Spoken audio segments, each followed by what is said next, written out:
할렐루야. 오늘 예배에 나오신 여러분 모두를 환영합니다. 오늘은 주님의 날입니다. 우리 이 시간에 하나님 한 분만 생각하면서 예배하기를 원하는데요, 하나님을 생각할 때에 하나님의 영광과 하나님의 능력과 하나님의 권능과 하나님의 권세와 또 하나님의 사랑을 우리가 생각하면서 이 시간에 전심으로 그 하나님을 찬양하기를 원합니다. 우리 다 같이 찬양하겠습니다.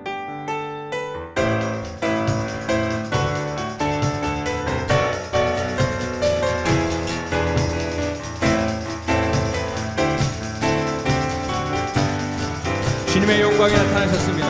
주님의 영광 나타나셨네. 권능으로 임하셨네.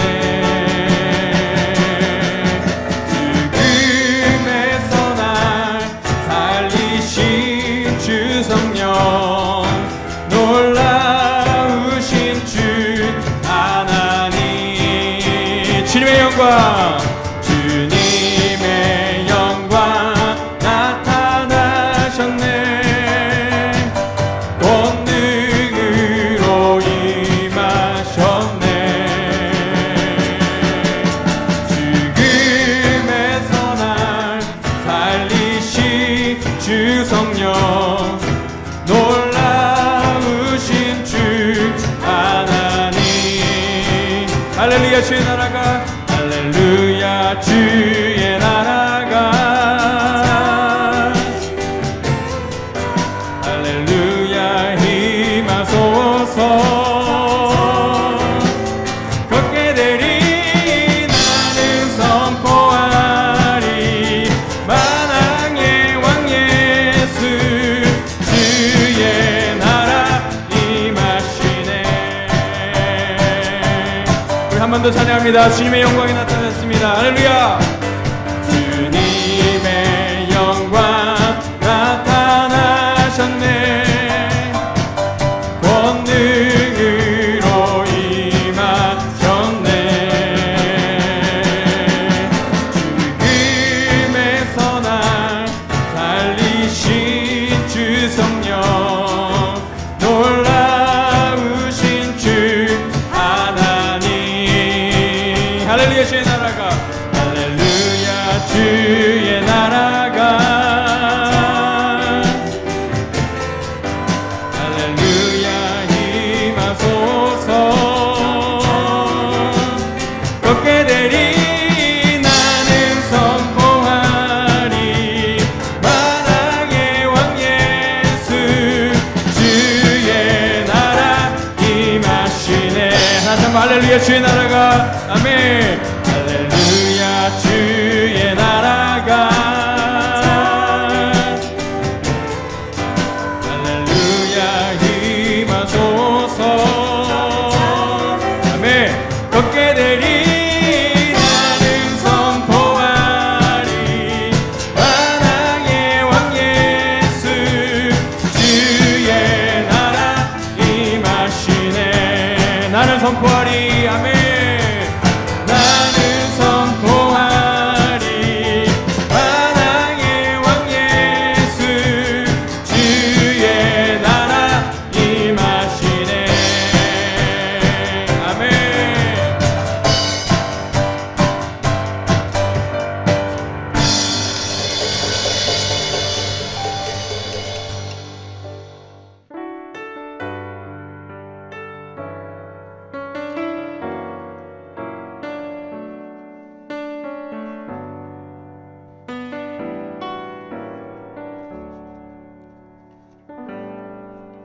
오직 주의 사랑에 매여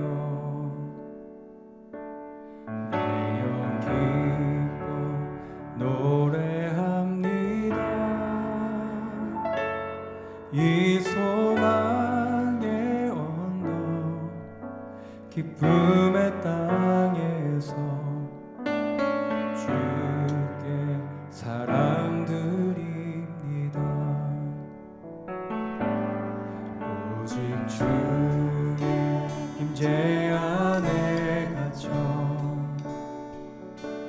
내 영 기뻐 찬양합니다.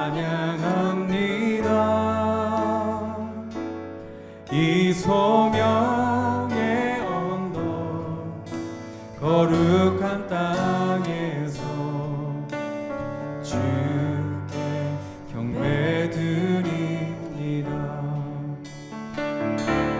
주께서 주신 모든 은혜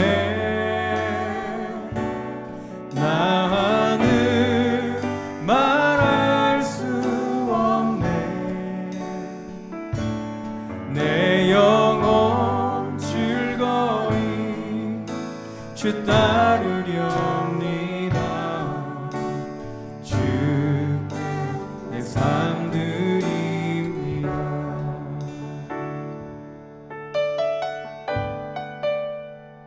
오직 주의 사랑이며 오직 주의 사랑에 매여 내 영 기뻐 노래합니다. 이 소망의 언덕 기쁨의 땅에서 주께 사랑 드립니다. 오직 주의 임재 안에 갇혀 내 영 기뻐 찬양합니다. 이 소명의 언덕 거룩한 땅에서 주께 경배드립니다. 주께서 주신 모든 은혜 나는 말할 수 없네. 내 영혼 즐거이 주 따르렵니다. 주께 내 삶 드립니다. 주께서 주신 모든 은혜 주께서 주신 모든 은혜 나는 말할 수 없네. 내 영혼 즐거이 주 따르렵니다. 우리 한 번 더 합니다. 주께 내 삶들 주님의 은혜를 생각하면서 찬양합시다. 우리 전심으로 찬양합시다. 주께서 주신 모든 은혜 나는 말할 수 없네. 내 영혼 즐거이 주 따르렵니다. 주께 내 삶 드립니다. 주께 내 삶 드립니다. 주께 내 삶 드립니다.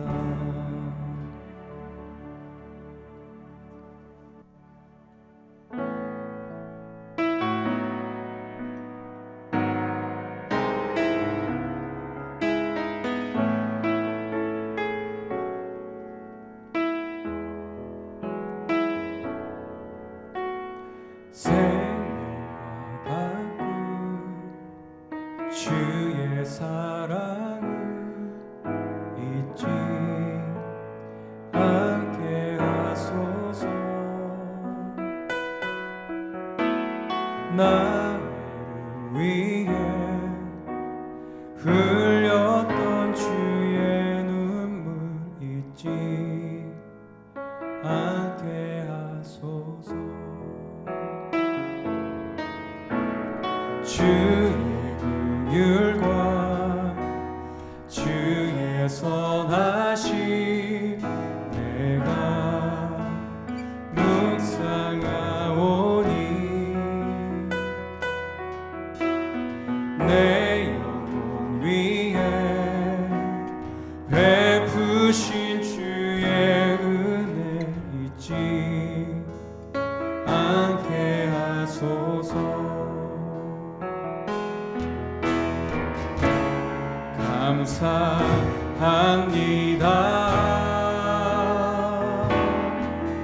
주님 고맙습니다.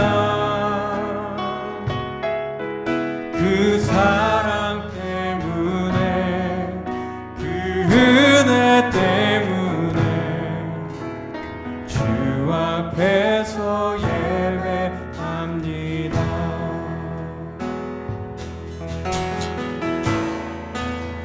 생명과 바꿈, 생명과 바꿈, 주의 사랑을 잊지 않게 하소서. 나를 위해 흘렸던 주의 눈물 잊지 않게 하소서. 주의 긍휼과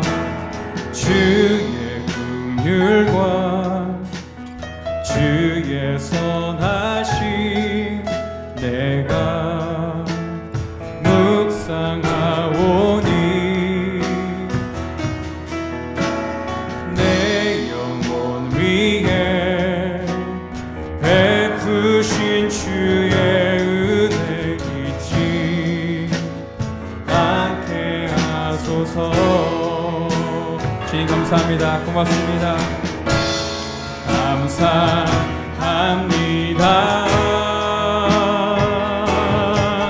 주님 고맙습니다. 그 사랑 때문에, 그 은혜 때문에 주 앞에서 예배합니다. 한 번 더 고백합니다. 감사합니다. 감사합니다.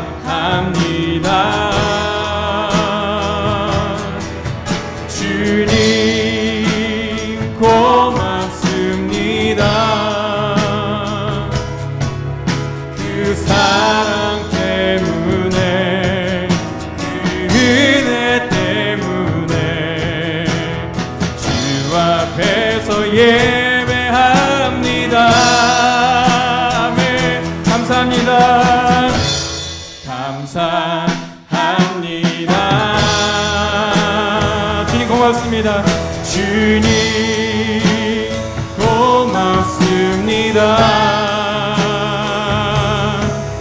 그 사랑 때문에, 그 은혜 때문에 주 앞에서 예배합니다. 그 사랑 때문에, 그 사랑 때문에, 그 은혜 때문에 주 앞에서 예배합니다.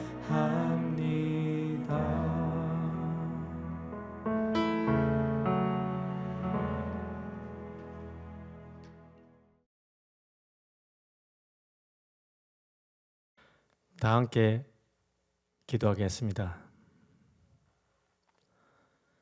전능하셔서 만물을 창조하신 하나님 아버지, 말씀이 육신이 되어 이 땅에 오셔서 우리의 죄값을 위해 고귀한 보혈로 대속하신 하나님, 홀로 영광 받으시옵소서. 오늘도 거룩한 주일을 허락하시어 하나님 아버지께 경배와 찬송을 드리게 하시니 감사합니다. 5월은 가정의 달입니다.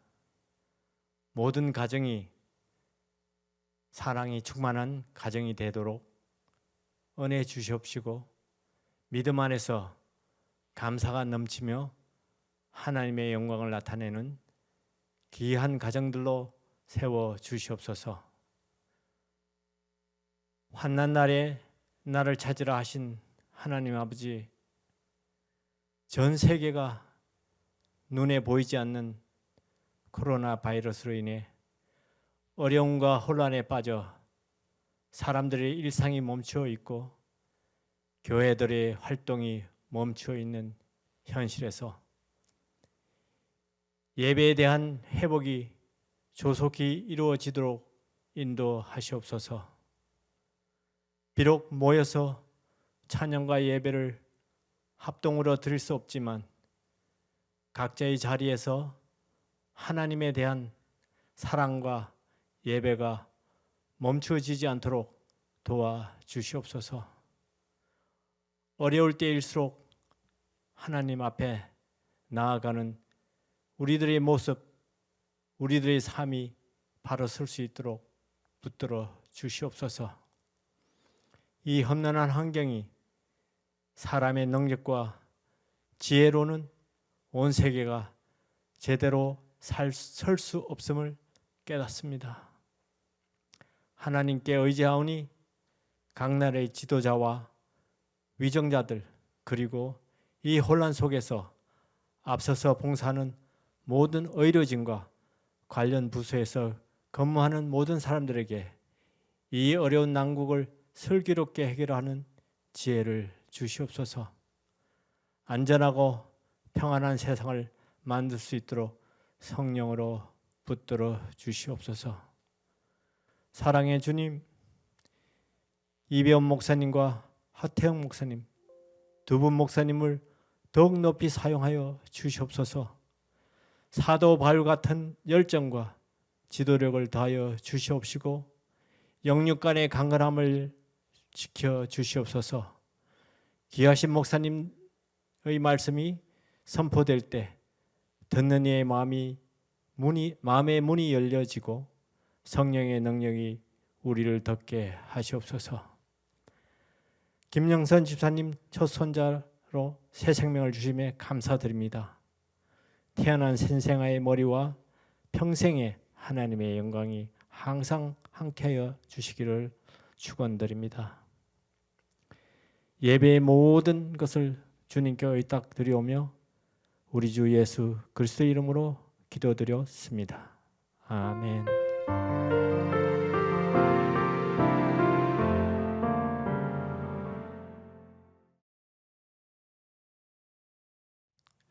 오늘 거룩한 주일을 맞이해서 헌집일 침례교회 주일 온라인 예배에 오신 여러분들을 주님의 이름으로 환영합니다. 지난 한 주 동안 평안하셨나요? 오늘 주일 예배를 통하여서 살아계신 하나님의 사랑과 그리고 회복의 은혜를 경험하는 귀한 시간이 되기를 주님의 이름으로 간절히 소망합니다. 계속해서 마스크 착용과 사회적 거리두기 잘 실천하고 계시죠? 지난주부터 주정부에서 락다운을 해제해서 조금씩 경제활동이 재개되고 있는데요. 자영업 하시는 분들에게는 참 다행이면서 동시에 아직 백신이 나오지 않은 상태라서 좀 락다운 해제에 대한 우려가 또한 있는 게 사실인데요. 그렇기 때문에 어느 때보다도 마스크 착용과 사회적 거리두기를 잘 지키는 게 필요한 때인 것 같습니다. 조금은 귀찮더라도 자신과 그리고 이웃을 지키기 위한 최소한의 방법이라는 것을 기억하면서 슬기롭게 이 상황을 헤쳐나갔으면 좋겠습니다. 이제 광고 말씀 드리도록 하겠습니다. 같이 주보를 보실까요? 먼저 1번 광고는요, 온라인 예배에 관한 내용입니다. 현재 주정부가 락다운을 해제한 상황이라서 주일 예배에 관하여서 궁금해하시는 성도님들이 좀 많으신데요. 현재 저희 교회에서는요, 계속해서 주일 온라인 예배를 드릴 예정입니다. 하지만 예배에 관해서 어떠한 변화가 있다면 성도님들이 헷갈려 하시지 않도록 저희들이 우선적으로 광고 말씀을 여러분들에게 드리도록 하겠습니다. 나머지 광고는요, 주보를 참조해 주시기 바라고요. 계속해서 30-30 캠페인은 계속되고 있습니다. 30-30 캠페인을 통하여서 일상에서 하나님과의 말씀과 기도를 통한 교제가 날마다 있기를 간절히 소망합니다. 이제 하나님께 준비한 예물 드리는 시간 가지도록 하겠습니다.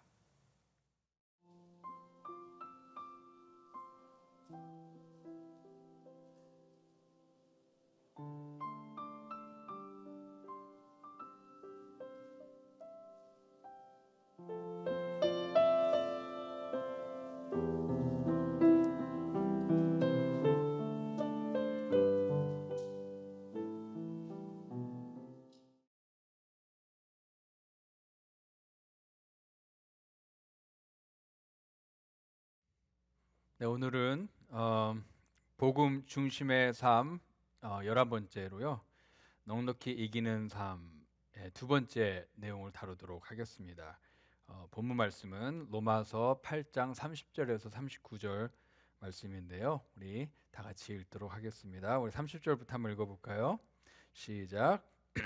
또 미리 정하신 그들을 또한 부르시고 부르신 그들을 또한 의롭다 하시고 의롭다 하신 그들을 또한 영화롭게 하셨느니라. 그런즉 이 일에 대하여 우리가 무슨 말을 하리요? 만일 하나님이 우리를 위하시면 누가 우리를 대적하리요?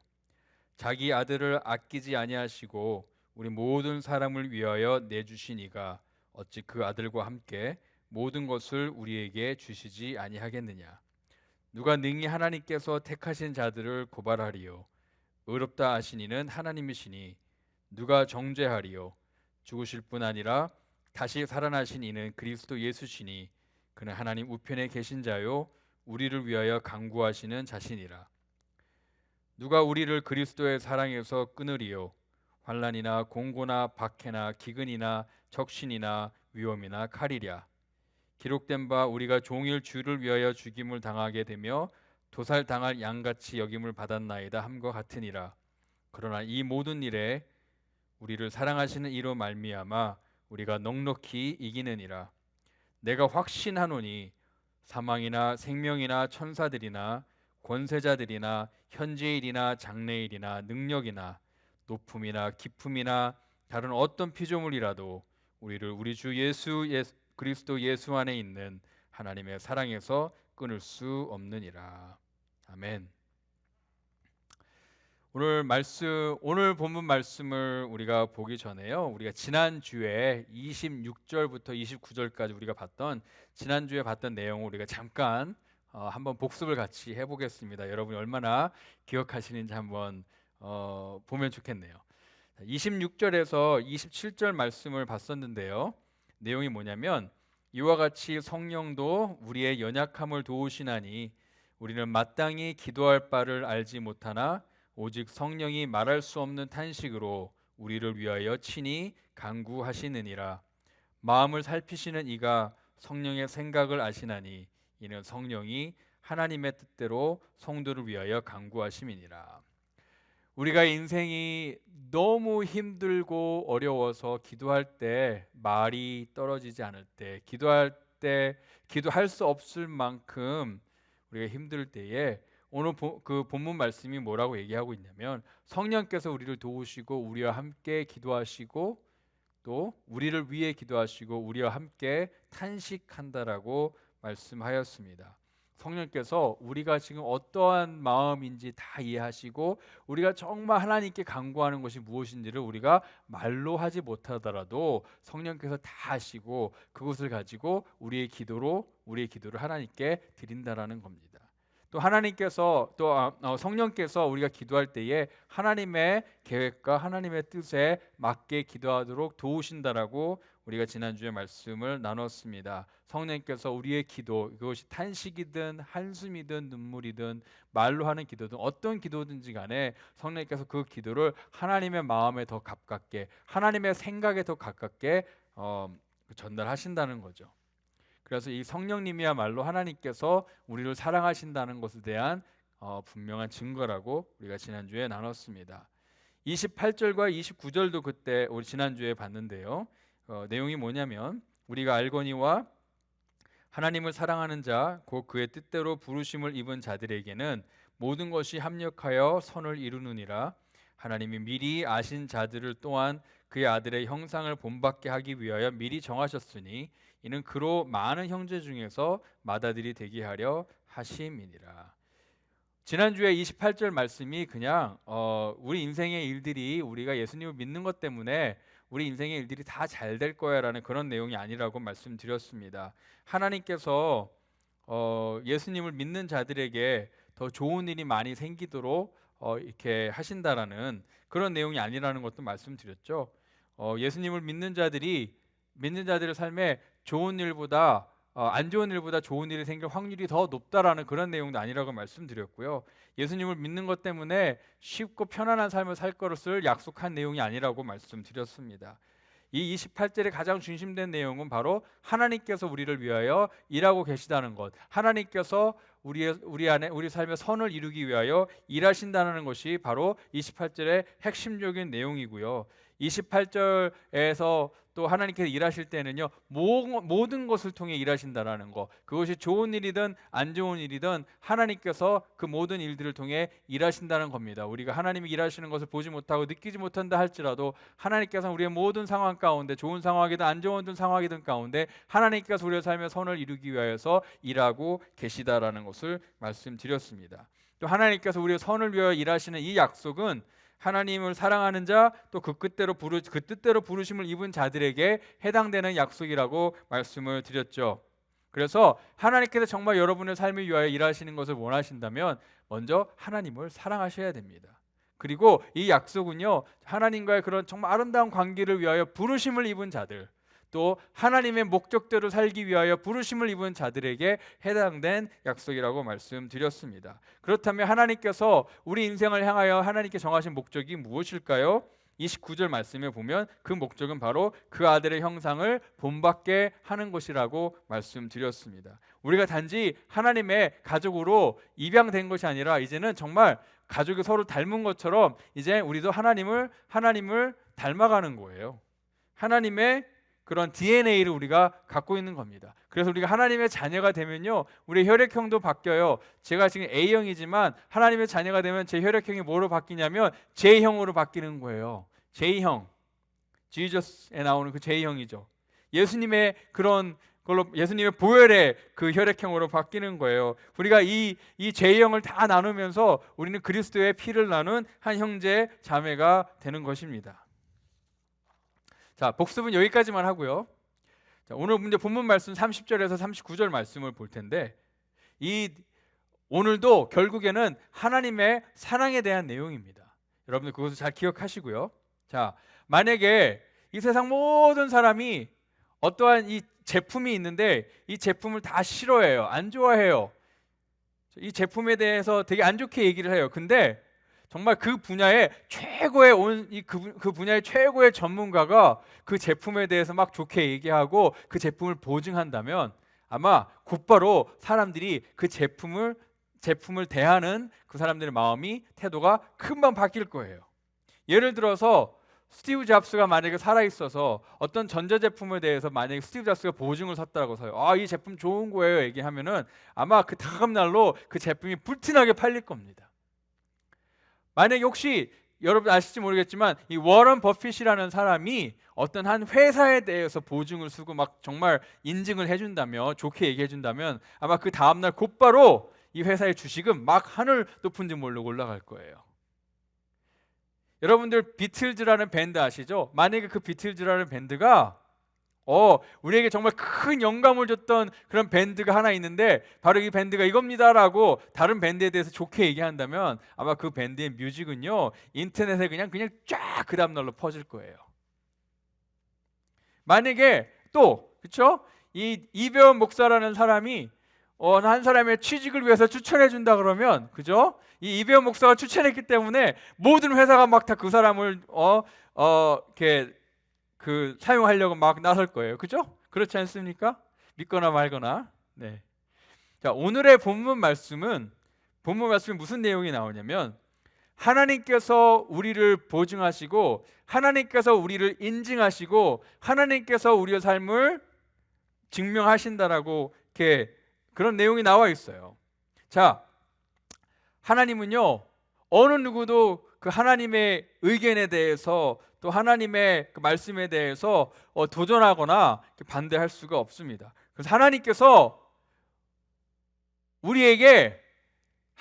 우리가 흠이 없고 그 다음에 의롭다라고 하나님께서 말씀하시면 그 어느 누구도 그거에 대해서 도전하거나 반대할 수 없다라는 거예요.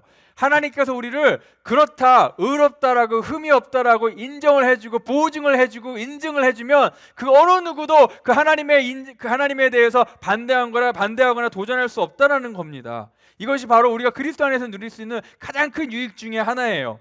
이 로마서 8장 말씀은요 그 내용이 나오는데 계속 좋아져요. 계속 좋아지면서 나중에 정말 클라이막스를 이룹니다. 정말 그럴까 할 정도로 믿기지 않을 정도로 좋은 내용들이 나옵니다. 그리고 이 8장 말씀은요, 결국엔 하나님의 말씀으로 압축이 되는데 이 세상의 어느 누구도, 이 창조 아래에 있는 어느 누구도 하나님의 사랑에서 우리를 끊을 수 없다라고 말씀합니다. 이것이 바로 우리가 로마서 8장에서 발견할 수 있는 보물이에요. 우리가 같이 이 보물을 오늘 찾아 나서기를 바랍니다. 자, 보물을 찾는 첫 번째 스텝은 뭐냐면요, 바로 30절에 나와 있습니다. 이 30절 말씀은 신학적으로 너무 중요한 말씀이에요. 왜냐하면 우리가 누리는 이 구원의 과정을요, 처음부터 끝까지 그 과정을 나타내고 있기 때문입니다. 자, 30절 말씀을 한번 볼까요? 또 미리 정하신 그들을 또한 부르시고 부르신 그들을 또한 의롭다 하시고 의롭다 하신 그들을 또한 영화롭게 하셨느니라, 이렇게 나와 있죠.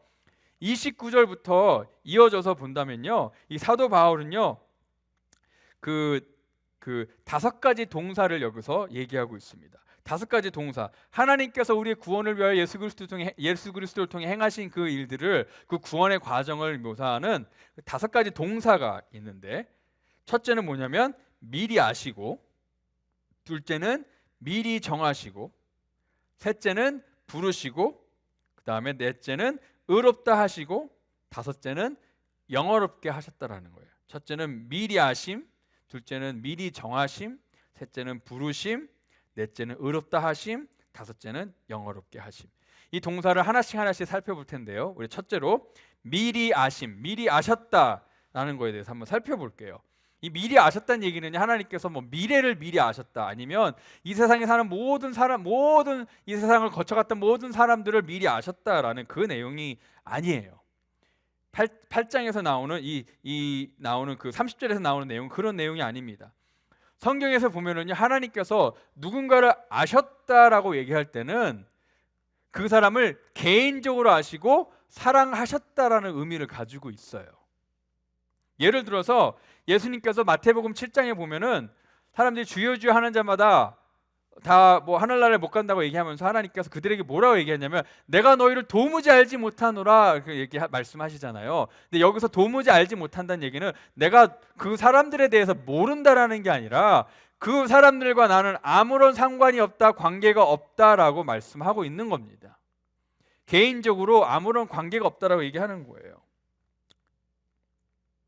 그래서 미리 아심은요, 무슨 의미냐면 미리 사랑하심에 대한 이라는 의미가 있어요. 미리 아심은 곧 미리 사랑하심. 그래서 29절 말씀에 나와 있는 이 미리 아심은요, 하나님께서 우리를 이미 태초 전부터 미리 사랑하셨다라는 의미가 담겨 있습니다. 놀랍지 않으십니까? 하나님께서 이미 여러분과 저를 태초 전부터, 시간이 존재하기 전부터 미리 우리를 사랑하셨다라는 것이 바로 이 미리 아심의 의미입니다. 자, 두 번째 동사는 미리 정하심이라는 동사죠. 이 말 그대로 뭔가를 미리 정하셨다는 얘기인데, 이 미리 정하심의 의미는 뭐냐면요, 하나님께서 그 predestin은 뭐냐면 이 destination을 미리 정하셨다는 거예요. 그러니까 다시 말하면 이 미리 정하심은요, 하나님께서 우리의 목적지를 미리 정하셨다라고 라는 그 의미를 가지고 있습니다. 우리의 목적지를, 이 목적지를 향한 우리의 그 계획을 미리 정하셨다라는 의미가 있어요.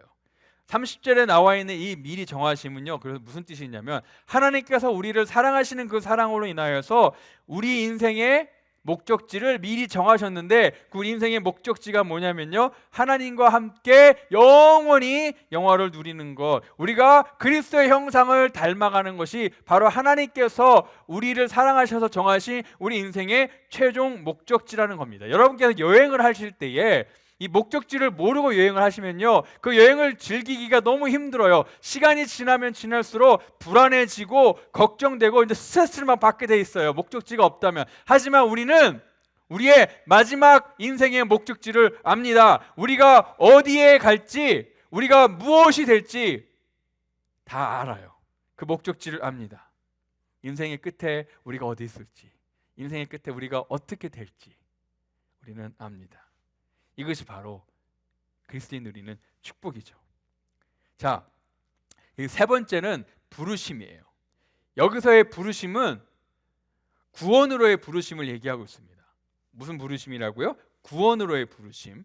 30절에 보면은요, 이 부르심을 입은 자들이 결국에는 의롭게 되고 또 영화롭게 된다라고 표현하고 있습니다. 이 구원으로 부르심을 입은 자들은 의롭게 되고 영화롭게 된다라고 얘기하고 있는데, 그래서 우리가 구원으로 부르심을 받은 것은요, 정말 중요해요.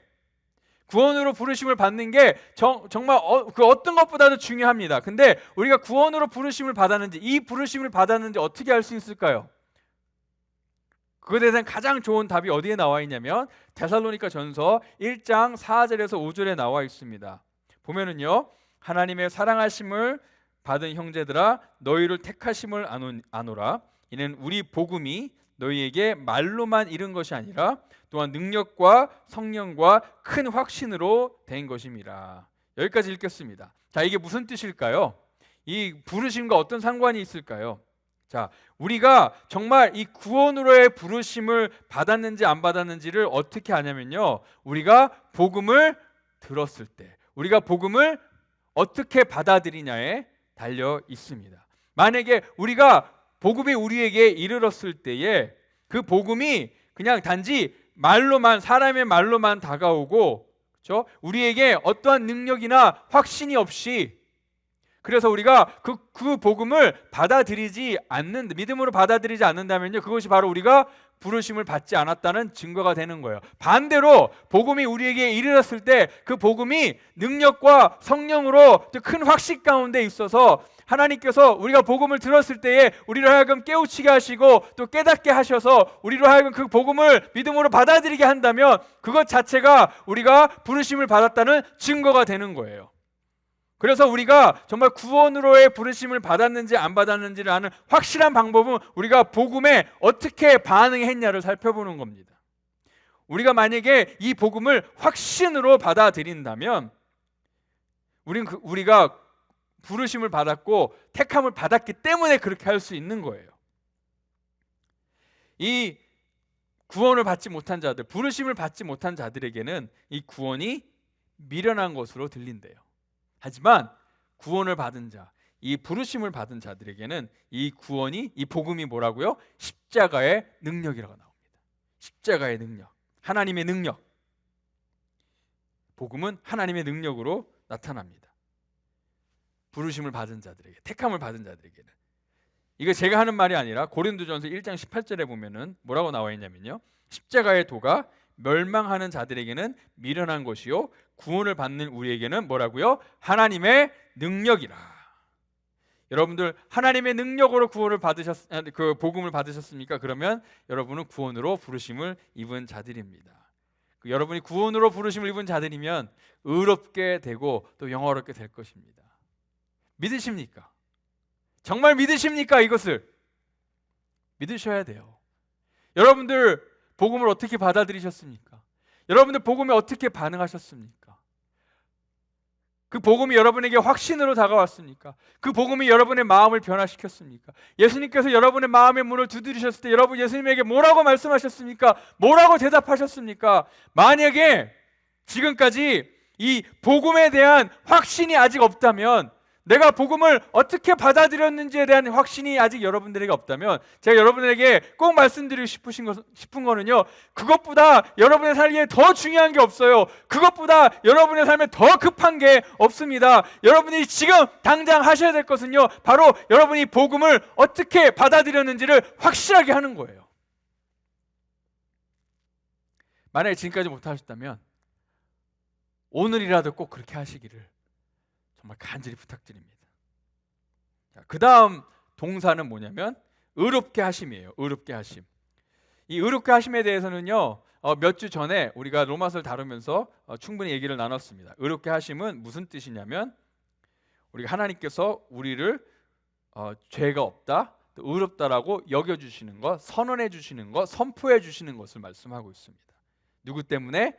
우리를 위하여 죽으시고 다시 사신 예수 그리스도 때문에. 그래서 이 의롭다 하셨다라는 이 의롭게 하심에 대한 이 우리의 이런 그런 상태는 예수 그리스도를 믿는 것으로만 통해서 이루어질 수 있어요. 예수 그리스도 믿는 것을 통해서만. 로마서 전체가 어떻게 보면 이 의롭다 하심에 대한 내용을 다루고 있기 때문에 우리가 이 의롭다 하심에 대해서는 더 이렇게 깊이 들어가지 않고요. 그 다음 동사로 넘어가겠습니다. 그 다음 동사는 뭐냐면 바로 영화롭게 하심입니다. 영화롭게 하심. 이 영화롭게 하심의 무슨 뜻이 있냐면 우리 삶 가운데 이제 죄가 완전히 소멸됐다라는 거예요. 죄와의 싸움이 끝났다라는 거예요. 죄와의 싸움에서 이제 마지막 최후의 승리를 했다라는 거고요. 그로 인해서 또 영화롭게 하심은 무슨 의미가 있냐면 우리의 몸과 영혼이 하나님 앞에서 이제 완전하게 됐다라는 것을 의미합니다. 근데 이 영화롭게 하심에 대해서 사도 바울이 얘기하면서 이 동사의 시제를 영화롭게 된다는 건 미래잖아요. 그렇죠? 근데 사도 바울은 이 영화롭게 하심에 대해서 얘기할 때 동사의 시제를 과거형으로 썼어요. 과거형으로. 마치 이미 일어난 것처럼 과거형으로 썼는데 이 이유는 뭐냐면요. 이것이 확실하게 일어날 것을 강조하기 위하여서 이 영화로우심을 이미 일어난 것처럼 과거형으로 쓴 거예요. 이 영화롭게 되는 것은요. 우리에게 약속된 미래입니다. 근데 이게 얼마나 확실하냐면 마치 우리가 어저께 했던 일처럼 이 영화롭게 됨은요 확실한 거예요. 이 30절 말씀을 우리가 종합을 해보면 우리가 복음을 들음으로 또 우리 복음에 대해 우리가 믿음으로 반응함으로 인하여서 우리가 부르심을 받았습니다. 또 우리 복음을 우리가 믿음으로 인하여서 우리가 의롭게 되었죠. 그렇게 되고 나니까 우리가 또 뭘 깨닫냐면요. 하나님께서 태초전부터 우리를 미리 사랑하셨고 태초전부터 우리를 미리 정하셨구나라는 깨닫게 되는 거예요. 또 그것을 깨닫고 나니까 이제는 더 앞을 바라보면서 이제 우리가 하나님과 함께 영광을 누리며 영화롭게 되는 것을 우리가 이제 확실하게 아는 거예요. 우리가 하나님을 예수 그리스도를 믿고 정말 하나님을 사랑한다면 이 부르심이 우리에게 있는 겁니다. 미리 정하심, 미리 사랑하심이 우리에게 있는 거고요. 의롭게 되심이 있는 거고 또 영화롭게 되는 것이 우리의 삶에 주어지는 것입니다. 놀랍지 않습니까, 여러분? 감사하지 않습니까? 자, 그렇다면 정말 우리가 놀라고 감사하다면 우리가 이것에 대해 무슨 말을 할 수 있을까요? 우리가 마땅히 해야 될 말이 무엇이 있을까요? 사도 바울은 31절에 이 질문을 하고 있습니다. 그런즉 이 일에 대하여 우리가 무슨 말을 하리요? 지금 사도 바울이 무엇을 질문하고 있냐면요. 자, 이 엄청난 하나님의 사랑에 대하여서 우리가 무슨 말을 할 수 있으리요? 우리 어떻게 이 사랑에 대해서 얘기를 할 수 있으리요? 그 얘기예요. 이 사도 바울은 이 질문에 대해서 대답을 하는데 5가지 질문으로 이 질문을 대답을 해요. 31절과 39절에 나오는 5가지 질문이 있는데 이 질문들은요 하나하나씩 이렇게 쌓아져 가면서 마지막에 정말 클라이맥스를 이루어 갑니다. 그리고 이 질문은 하나님의 사랑과 하나님께서 우리의 구원을 위해 하신 일들을 이렇게 이 질문이 정말 중요하게 압축하고 있습니다. 자, 우리 첫 번째 질문을 한번 볼까요? 첫 번째 질문은 뭐냐면요 31절에 나와 있는데 보니까 만일 하나님이 우리를 위하시면 누가 우리를 대적하리요? 이것이 첫 번째 질문입니다. 만일 하나님이 우리를 위하시면 누가 우리를 대적하리요? 자, 사도 바울은 여기서 만일 하나님이 우리를 위하시면 이게 이 불확실한 가정을 얘기하는 게 아니에요. 만일 하나님께서 우리를 위한다면 위할 수도 있고 안 할 수도 있는데 만일 하나님께서 우리를 위한다면 이렇게 불확실한 가정을 얘기하는 것이 아니라 여기에 나와 있는 이 위하시면은 뭐냐면요 하나님이 우리를 위하시기 때문에 라는 아주 확실한 얘기를 하는 거예요. 하나님께서 우리를 위하시기 때문에 라는 뜻이 있는데 이 하나님께서 우리를 위하신다라는 것은요 정말 우리의 이 신앙에 있어서 가장 중요한 것 중에 하나입니다. 하나님께서 우리를 위하십니다. 하나님께서 우리를 대적하는 것이 아닙니다. 하나님께서 우리를 향하여 중립적인 입장을 취하는 것이 아니에요. 하나님이 우리를 위하십니다. 하나님의 그 존재도 하나님이 가지고 있는 모든 것도 하나님이 행하시는 모든 것도 바로 하나님의 자유인 우리를 위하여 하신다라는 거예요. 하나님께서 우리를 위하시는 것이 우리가 보이지 않고 느껴지지 않는다 하더라도 우리의 눈을 가로막고 있는 이 눈의 장막을 딱 벗기고 나면 하나님께서 우리를 위해 하시는 일들이 보인다는 겁니다. 그래서 하나님이 우리를 위하시면 누가 우리를 대적하리요? 누가 우리를 대적하리요? 우리를 대적하는 것들이 무엇이 있죠? 우리의 원수 마귀가 우리를 대적할 수 있습니까? 못해요. 그 원수 마귀는 이미 패배했으니까. 이 세상이 우리를 대적할 수 있습니까? 못합니다. 왜? 예수님께서 그 세상을 이미 이기셨으니까. 우리의 육신의 정욕이 우리를 대적할 수 있습니까? 못해요. 왜냐하면 그리스도 안에서 성령으로 말미암아 우리는 육신의 정욕을 이겼기 때문입니다. 그래서 우리가 하나님의 백성이라면요, 담대해야 돼요. 담대해야 됩니다. 아니, 전능하신 하나님이 우리를 위하시는데 우리가 무엇을 두려워하겠습니까? 우리가 누구를 두려워하겠습니까? 전능하신 하나님께서 우리를 위하시는데, 전능하신 하나님께서 우리를 위하시는데 감히 누가 우리를 대적하겠습니까? 자, 두 번째 질문. 하나님께서 우리에게 모든 것을 주시지 않겠습니까? 두 번째 질문입니다. 하나님께서 우리에게 모든 것을 주시지 않겠습니까? 32절에 나와 있는 말씀인데요. 32절에 보면 자기 아들을 아끼지 아니하시고 우리 모든 사람을 위하여 내주신 이가 어찌 그 아들과 함께 모든 것을 우리에게 주시지 아니하겠느냐. 이것은 하나님의 공급하심에 대한 얘기인데요. 정말 하나님께서 하나님의 백성이 정말 필요하다면 하나님께서 아낌없이 주시지 않겠느냐, 바로 그 내용이에요. 근데 사도 바울이 어떻게 대답하고 있냐면요, 바로 하나님께서 우리에게 이미 크게 주신 것을 또 다른 작게 주시는 것과 비교해서 이렇게 얘기하고 있는데, 그 얘기가 뭐냐면요, 자, 사도 바울은 이렇게 얘기합니다. 자, 하나님께서 우리에게 하나님의 아들을 주셨다면, 하나님께 우리를 위해 그렇게 하셨다면 하나님께서 우리가 필요한 다른 것들을 당연히 주시지 않겠습니까?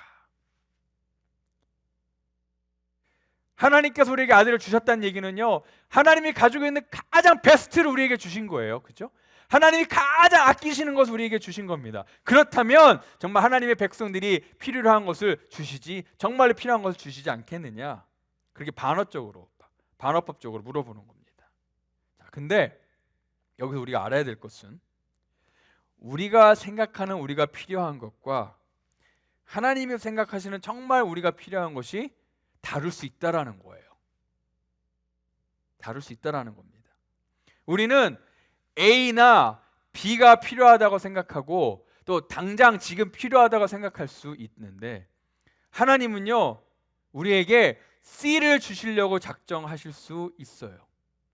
우리가 정말 C가 필요하다라고 하나님께서 여기실 수 있고요, 지금 당장 안 주시고 하나님의 때에 하나님의 시간에 주실 수 있다라는 거예요. 우리가 이것을 잘 이해해야 됩니다. 안 그러면 하나님 앞에 떼쓰고 원망하고 불평할 수 있어요. 자, 여러분들, 하나님께서 우리에게 주시고자 한 그 하나님의 선택과 하나님께 우리에게 주시고자 한 그 하나님의 때를 신뢰하십니까? 정말 신뢰하십니까? 걱정 없이 신뢰하십니까? 그리고 하나님께서 우리에게 주시고자 하는 그 하나님의 선택이 우리가 선택한 것보다 언제나 항상 좋은 것이라고 신뢰하십니까? 하나님께서 우리에게 주시고자 한 그 때가 우리가 생각하고 원하는 그 때보다 더 좋은 것을 믿고 확신하십니까? 그렇지 않으면요, 우리는 이 하나님의 선택과 하나님의 공급하심에 있어서 하나님의 선택과 하나님의 시간을 우리가 신뢰하지 못하면요, 우리는 마치 장난감 가게에서 이거 당장 주세요 라고 떼쓰고 막 난장판 피고 있는 그 아이들과 다를 게 없는 거예요. 공급하심에 대한 하나님의 선택과 하나님의 때를 우리가 신뢰하기를 바랍니다. 자, 세 번째 질문은요, 누가 능히 하나님께서 택하신 자들을 고발하리요? 누가 능히 우리를 하나님 앞에서 고발하리요? 바로 33절에 나와 있는 내용입니다. 33절에 보니까 누가 능히 하나님께서 택하신 자들을 고발하리요? 의롭다 하신 이는 하나님이시니. 자, 누가 우리를 고발한다고 쳐요. 정말 하나님 앞에서 누가 우리를 정말 우리의 이런 막 잘못된 모든 것들을 하나하나 다 해가지고 하나님 앞에 고발할 수 있겠죠? 그죠? 누가 그걸 하죠? 사탄이 그걸 하죠. 사탄이 잘하는 게 우리가 잘못한 거 다 하나하나 그냥 다 이렇게 가지고 와가지고 하나님 앞에 고발하는 거예요. 하나님, 쟤 보세요. 완전 죄인이에요. 보세요. 제가 지금 뭐 했는지 아십니까? 무슨 말 했는지 아세요 지금? 어제 어디 갔는지 아세요 하나님? 제가 어저께 무슨 생각했는지 아세요? 하나님 앞에 다 시시콜콜 고발하는 거예요. 근데 그 고발이 하나님 앞에 접수가 되나요? 안 돼요. 하나님 앞에 그 고발이 접수가 안 돼요. 왜? 본문 말씀을 보니까 의롭다 하신 이는 하나님이시니 우리를 의롭다 하신 이는 하나님이시라고 나와 있어요. 아무리 누가 우리가 잘못한 시시콜콜한 거 잘못한 거 다 고발한다 할지라도요, 하나님은 그거 듣지 않으세요. 듣지 않으십니다. 듣지 않고요, 하나님께서 오히려 우리를 의롭다고 말씀하시는 거예요. 하나님이 한 번 의롭다고 하시면은요, 계속 영원히 의롭게 되는 거예요. 그게 바로 여러분과 저입니다. 하나님께서 너희들 죄 없어라고 한번 인정하시면은요, 어느 누구도 죄를 가지고 와서 고발할 수 없어요. 여러분 자신도요. 여러분들 뭐 잘못했을 때 여러분들 막 자책하고 막 질책하고 막 그래서 그런 자책과 질책의 구덩이에 빠지지 마십시오. 여러분들이 뭘 잘못했을 때 그냥 그 죄를 인정하시고 정말 하나님 앞에 그 죄를 고백하고 용서를 구하고, 그래서 하나님 주신 그 용서를 누리시고 다시는 그 일을 하지 않도록 최선을 다하십시오. 그러면 되는 거예요. 왜 자꾸 사탄의 고발에 빠지십니까? 왜 자꾸 사탄이 고발하는 거예요? 여러분들이 넘어가십니까? 하나님은 듣지도 않는데. 이 죄의 벌을 받는다라는 그런 두려움에서 여러분들 사시지 않기를 바랍니다. 하나님은요, 우리의 죄를 벌하지 않으세요. 하나님은, 자, 이게 이해 가실지 모르겠죠. 하나님은 죄인들만 벌하세요. 그렇죠? 근데 우리는 죄인이 아니에요. 하나님 앞에. 하나님은 하나님의 자녀들을 징계하세요. 그리고 우리는 바로 하나님의 자녀입니다. 우리는 우리 죄를 인하여 벌을 받는 게 아니라 하나님의 자녀로서 징계를 받는 거예요. 왜? 우리를 더 거룩하게 하시기 위해.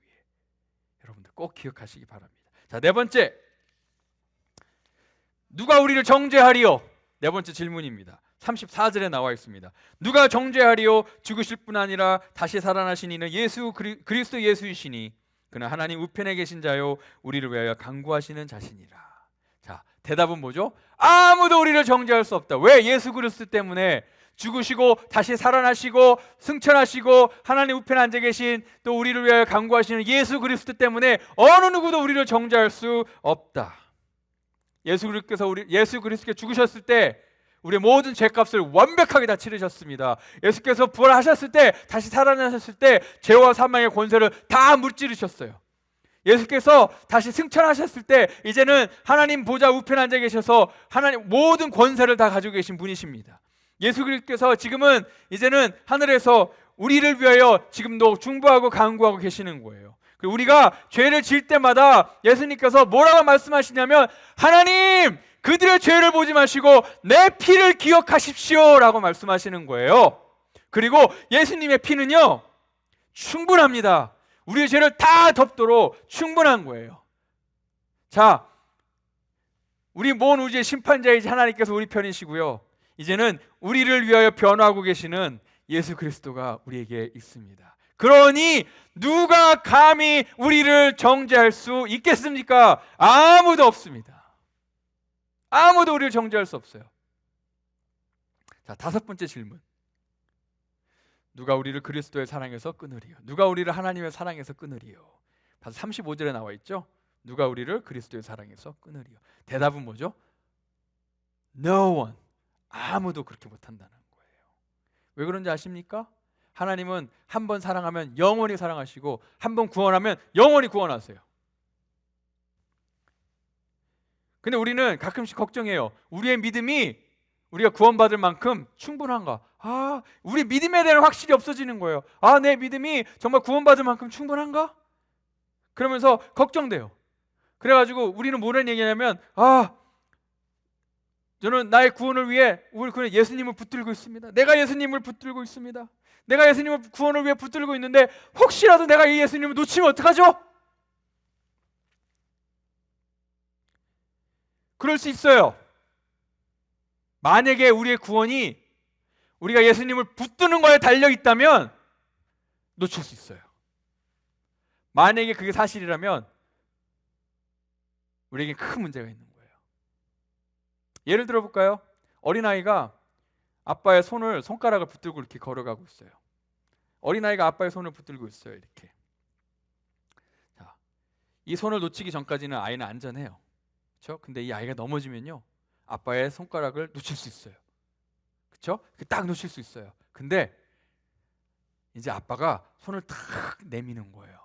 그러면서 아빠가 이제 그 아이의 손가락을 잡는 게 아니라 이제 그 아이의 손을 이렇게 딱 잡죠. 팔목을 딱 잡습니다. 그러면서 이렇게 딱 붙들죠. 자, 이 아빠가 이 아이의 팔목, 이 팔을 잡았을 때는요, 이 아이가 아빠를 붙들고 있는 게 아니라 아빠가 아이의 손을 붙들고 있는 거죠. 그렇죠? 그러니까 아이가 놓쳐도 절대로 아빠의 손에서 놓쳐지지 않는 거예요. 우리의 구원도 똑같습니다. 우리가 예수님을 붙들고 있어서 우리가 구원받는 게 아니라 예수님이 우리를 붙드시고 계셔서 우리가 구원을 받는 거예요. 그리고 더 놀라운 것은요, 예수님이 우리를 이렇게 붙들고 있을 때에 그 어느 누구도 우리를 예수님의 손에서 빼앗을 수가 없다라고 말씀하고 있어요. 어느 누구도, 그 어느 것도. 요한복음 10장 28절에 보니까 내가 그들에게 영생을 주노니 영원히 멸망하지 아니할 것이요 또 그들을 내 손에서 빼앗을 자가 없느니라. 예수님께서 우리를 붙들고 계실 때 어느 누구도 우리를 예수님 손에서 빼앗을 자가 없습니다. 비록 35절, 38절, 39절에 보면은요, 우리를 하나님의 사랑에서 끊을 만큼 무섭고 강력한 것들이 나와요. 환난이 나오고 공고가 나오고 박해, 기근, 적신, 위험, 칼, 사망, 생명, 천사, 권세자들, 현재일, 장래일, 능력, 높음, 깊음, 다른 어떤 피조물도 사도 바울이 분명하게 얘기하고 있습니다. 이들 중에 어느 것도, 다른 어떤 피조물도, 어느 누구도, 어떤 것도 하나님의 사랑에서 우리를 끊을 수 없습니다. 사도 바울은요, 흔들림이 없는 확신을 가지고 이 얘기를 하는 거예요. 내가 확신하노니.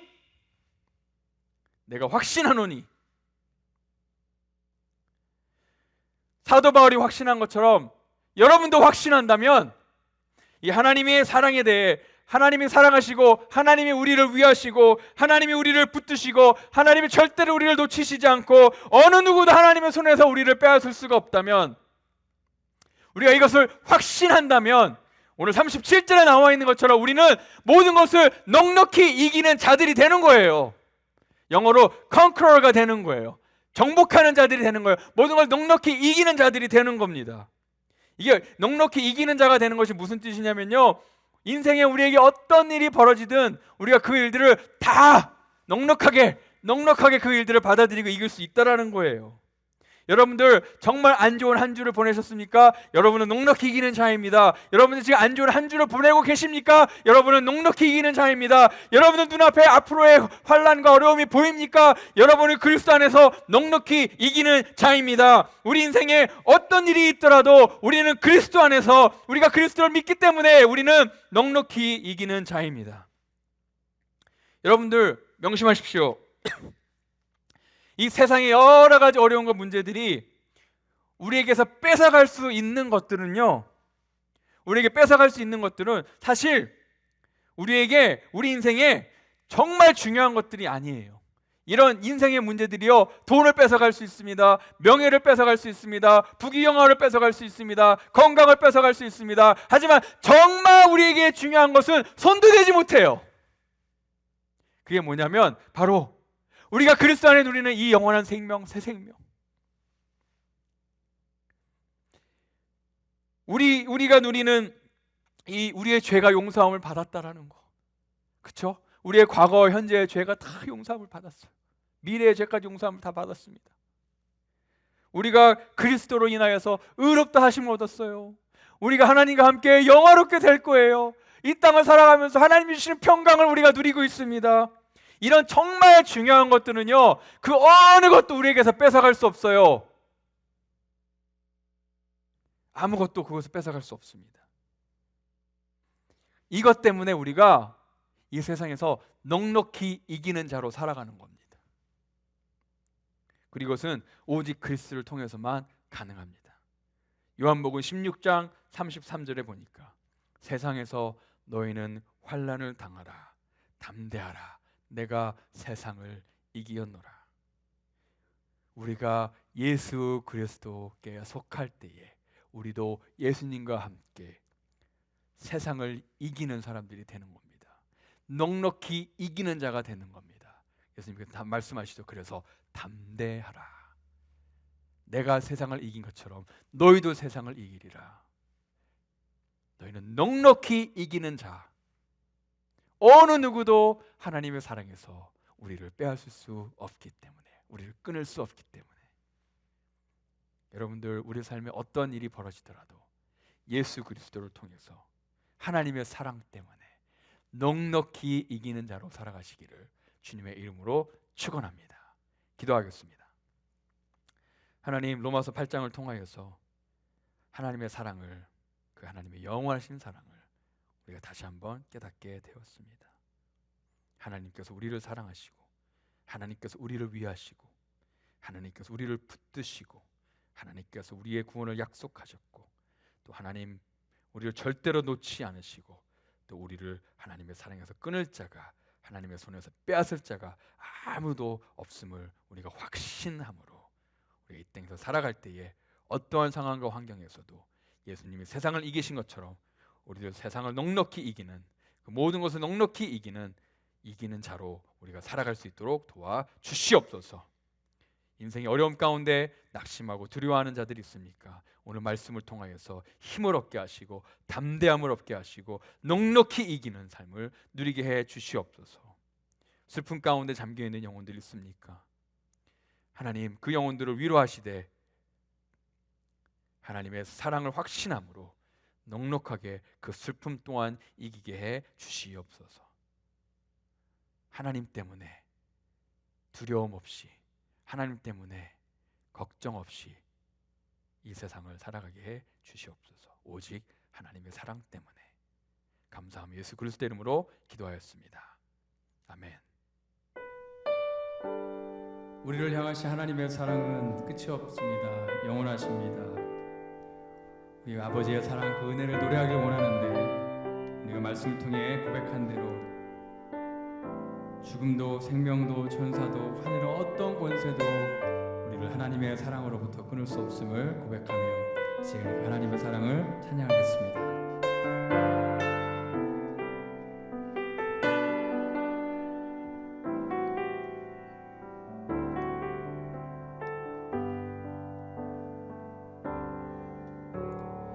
아버지 사랑 내가 노래해, 아버지 은혜 내가 노래해, 그 사랑 변함없으신, 거짓 없으신, 성실하신 그 사랑, 상한 갈 때 꺾지 않으시네, 꺼져가는 등불 끄지 않는 그 사랑 변함없으신, 거짓 없으신, 성실하신 그 사랑,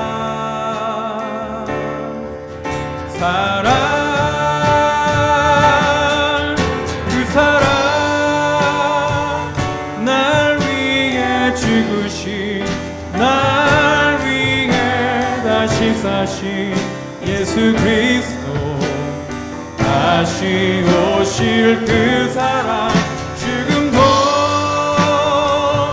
생명도 천사도 하늘의 어떤 권세도 끊을 수 없는 영원한 그 사랑 예수.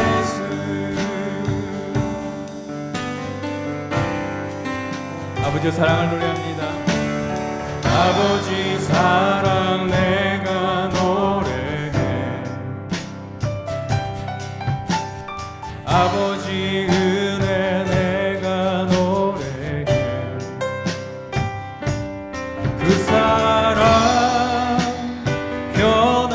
변함없으신 거짓 없으신 성실하신 그 사랑 상한 갈 때 꺾지 않으시는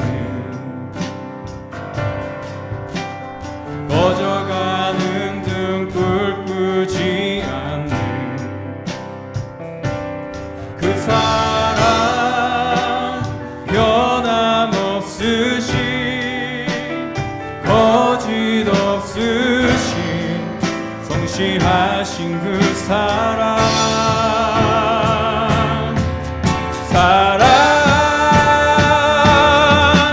그 사랑 날 위해 죽으신 날 위해 다시 사신 예수 그리스도 다시 오실 그 사랑 죽음도 생명도 천사도 하늘의 어떤 권세도 끊을 수 없는 영원한 그 사랑 예수 그 사랑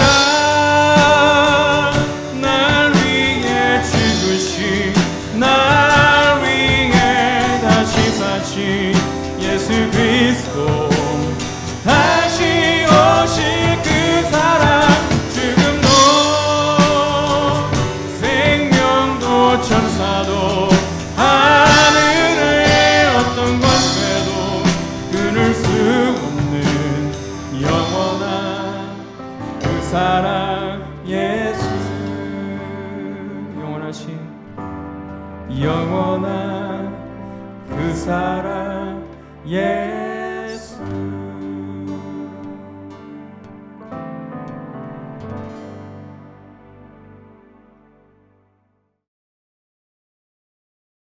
기도하겠습니다. 지금은 우리를 위하여 생명과 모든 것을 다 내어주신 예수 그리스도의 은혜와 우리를 처음부터 끝까지 포기하지 않고 사랑하시는 하나님의 그 크신 사랑하심과